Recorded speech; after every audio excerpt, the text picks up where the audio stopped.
पहिला हुलस जियरा हुलसैती नाउ विधि पुरावैती नाउ विधि पुरावाई हो बहिनी सासु मोरी रसिया ओ साम बहिनी ससुरु मोरे रसिया ओ सामै सासुया देवता पूजै सासुया देवता पूजाइयो बहिनी ससुरु मोरे रसिया ओ सामै सासुया देवता पूजै सासुया देवता पूजाइयो दूसरा हुलस जियरा बेलसैती नाहु विधि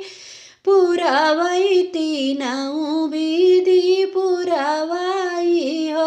बहिनी जेठनी मोरी गोतिनी बोलामै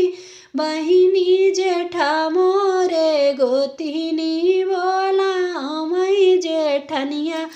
पहिया लागै जेठानी पहिया लागै हो बहिनी जेठवा मोरे गोतिनी बोलामै जेठनिया पहिया लागै जेठानी पहिया लागै हो